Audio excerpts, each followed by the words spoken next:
কি ভাই কি করতেছেন বড় ভাই? হ্যাঁ ভাইয়া। কি করতেছেন আপনি?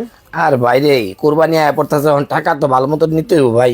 এত টাকা কি বেশি হয়ে গেছে নি ভাই? না না, বেশি হয়ে জানি ভাই, জাল টাকা যে ছড়াছড়ি ভাই। হ্যাঁ কি করুম ভাই, জাল টাকা জ্বালায় বাঁচতেছি না ভাই, কয় বছরে আর দেখবেন? কোয়েন না, এইভাবে জাল নোট ভাই সবাই দেখে এখন। হ্যাঁ এভাবে দেখা উচিত। কিন্তু ভাই অনেকের তো বিকাশের ব্যবসা আছে, এজেন্ট ব্যাংকিং আছে। তারা তারা ধরা খাবে ভাই, তারা তো হ্যাঁ? ধরা খাবেই। তাহলে উপায় কি ভাই? উপায় একটা, জাল টাকার মেশিন নিতে হবে ভাই।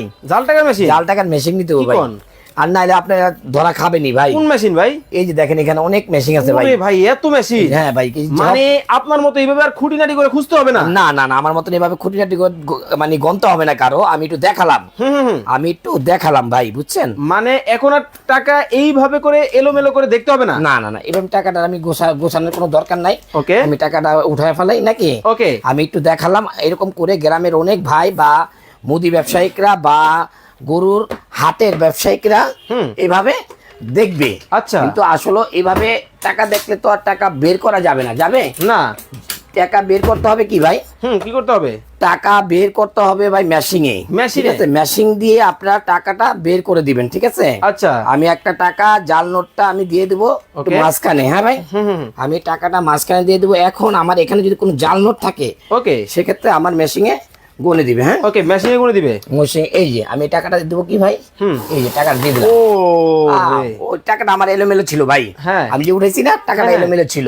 আবার কি ঠিক আছে, মেশিন তো বন্ধ হয়ে গেছে ভাই? মেশিন বন্ধ হয়ে গেছে, মানে একটা জাল নোট আসছে ভাই। এই দেখেন, এই মানে জাল নোট আসছে। এই জাল নোটের কারণে কিন্তু মেশিন কিন্তু বন্ধ হয়ে গেছে, টাকাগুলা কিন্তু গোনা কিন্তু বন্ধ হয়ে গেছে। মানে সামনে হচ্ছে কোরবানির ঈদ, অনেকেই গরুর ব্যবসা করে, বিভিন্ন ব্যাংক আছে, এজেন্ট আছে। আপনারা যারা এই রকম টাকা নিয়ে লেনদেন করেন, আপনার এই যে দেখেন জাল টাকা বের হওয়ার পরে কিন্তু আবার অটোমেটিক কিন্তু টাকা কিন্তু পুনরায় গোনা শুরু হয়ে গেছে। টাকাটার ভিতরে যদি কোনো এলোমেলো থাকে তখন টাকাটা গণবে না। আচ্ছা আচ্ছা, তখন টাকাটা এইভাবে ফালায় দিবে। ওকে, আবার এই জাল আপনি টাকাটা দিয়ে এই দেন তো যে, ভাই। আমি যে টাকাটা উঠেছিলাম না ভাই, টাকাটা ছিল কি ভিতরে ভাঁজ করা।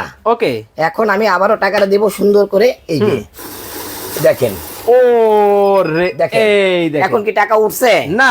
তখন আমি এলোমেলো ভাবে উঠেছিলাম। আচ্ছা একটা টাকা ভাঁজ হয়েছিল, এই জন্য টাকাটা উড়ে দিছে। আচ্ছা, So, এখন আমি টাকাটা ভাঁজ করে দিছি, এই যে জাল নোট। এই দেখেন জাল নোট আসার কারণে অটোমেটিক কিন্তু মেশিন একেবারে সিগন্যাল দিয়ে দিছে, এই বন্ধ হয়ে গেছে। হ্যাঁ, এটা এই মডেলটা এত ভালো একটি মডেল, যা আপনারা কোরবানির জন্য এই মডেলটা আপনারা চুজ করতে পারেন। যে সকল গরুর ব্যাপারী ভাইরা আছেন, বিকাশের দোকানদার আছেন, এজেন্ট ব্যাংকিং আছেন, আপনারা যারা লাইভটা দেখতেছেন একটু সতর্ক হন, একটু সতর্কতার সাথে লাইভটা শেয়ার করে দেন, কারণ আপনার একটা শেয়ারের কারণে অনেকেই বিপদ থেকে উদ্ধার হবে। উদ্ধার হবে।